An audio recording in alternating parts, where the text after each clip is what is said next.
자, 안녕하세요, 여러분. 벌써 꽤 많은 시간들을, 그죠? 인터넷으로 공부하고 있죠. 잘 적응하고 있는가 모르겠어요. 자, 요번 시간에 뭘 할 거냐? 우리가 세이주쿠 트루크에 대해서 할 거예요. 세이주쿠 트루크.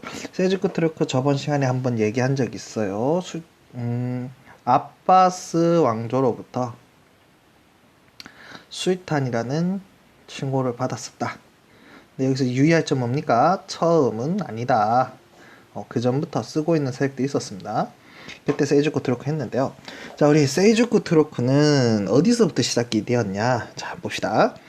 중앙아시아 젠드. 자, 여기입니다. 여기 젠드. 요 젠드 지역에서부터 서아시아 쪽으로 이동해 왔어요. 이렇게 이동해서 온 거예요. 자, 서아시아 쪽 이렇게 이동해서 오면서 이슬람 세계에서 용병으로 활약을 하고, 그리고 이제 넘어오면서 이제 이슬람교로 개종을 합니다. 개종을 하면서 이제 나름대로 이제 적응해 가기 시작하는 거죠.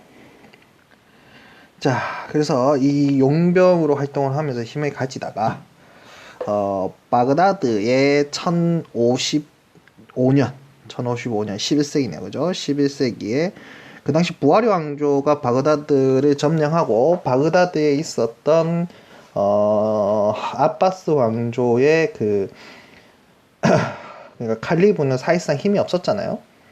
그런 상태에서 부하리 왕조를 제거하고 여기 바그다드를 함락하면서 술탄이라는 칭호를 받게 됩니다. 술탄이라는 칭호를 받게 돼요. 그래서 굉장히 넓은 지역을 차지하게 되는데요. 이 지중해와 서아시아에서 미안해요. 지중해부터 시작해서 서아시아, 중앙아시아까지 세력을 넓혀갑니다. 특히 여기 보면 요 지역이죠, 요 지역. 요 지역을 소아시아 지역이라 해요. 소아시아. 이 소아시아 지역을 확보에 들어가기 시작하면서 비잔틴 제국에 대한 압박이 커지고요. 더군다나 요 예루살렘을 확보하면서 이때부터 예루살렘 순례에 대한 약간의 제약들, 전혀 못하게 했던 건 아니고 약간 제약들과 어려움들이 좀 있었어요. 그러다 보니까 비잔틴 제국이 서유럽 국가였던 그러니까 서유럽 국가들한테 도움을 청하죠. 당시 서유럽 국가는 이때 교회가 나누어져 있어요. 비잔틴 제국은 정교회고 서유럽 국가는 가톨릭이라고 있어요. 가톨릭 국가였는데, 이 가톨릭 국가들한테 도움을 청하게 되고, 가톨릭 국가들이 예루살렘을 회복하러 가자 하면서 십자군 전쟁을 발발하게 됩니다. 그거와 관련되어 있는 것도 세이주쿠 트루크고요. 이 당시에 파파야 왕조를 이 세이주쿠 트루크의 일파였던, 그러니까 살라딘을 비롯한 그 세력들이 넘어가서 아유르브 왕조를 건설합니다. 근데 이게 오래 가진 않아요. 아유르브 왕조가 그렇게 오래 가진 않고 뒤에 맘누코 왕조로 금방 바뀝니다. 맘누코 왕조로 금방 바뀌기는 합니다. 자, 그렇게 돼요. 맘누코 왕조로 금방 바뀌긴 하지만 어쨌든 간 요렇게 넘어가서 아유르브 왕조가 건립이 된다. 그러면 그리고 몽골의 침략으로 멸망하게 됩니다. 자, 이슬람 세계 외에 새 침략은 크게 두 차례가 있는데요. 첫 번째는 11세기부터 12세기까지 십자군 원정이 있고요. 실제로 십자군 원정을 와서 그러니까 서유럽의 기사들 또 왕들이 와서 여기 나라를 세웁니다. 공국들을 세워요. 4개인가 세워요. 그래서 그 공국들을 다시 회복하는 데 있어서 또 세주쿠 트루크의 역할이 커요. 그 다음에 13세기에는 몽골이 침략해 들어와요. 몽골이 침략해 들어와서 세주쿠 트루크 세력은 이때 멸망당한다 했죠.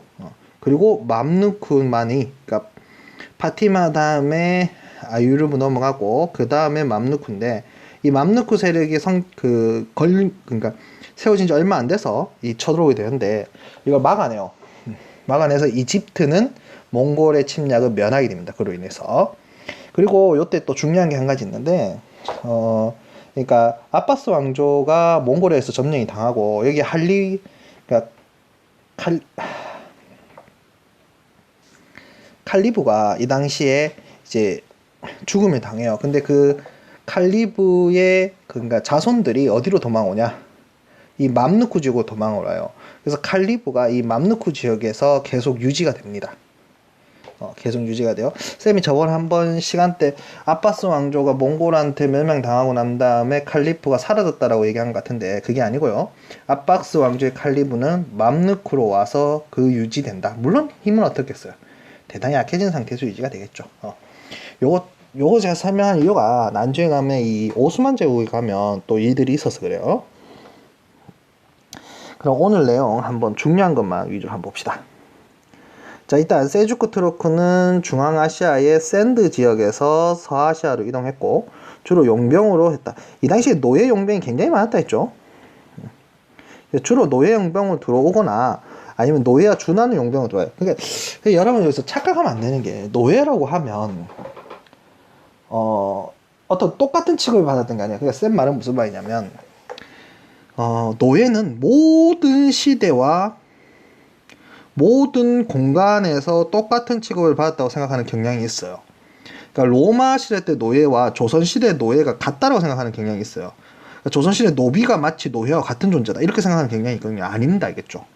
아니에요. 그러니까 시대와 공간에 따라서 노예에 대한 어떤 위치는 다 달라요.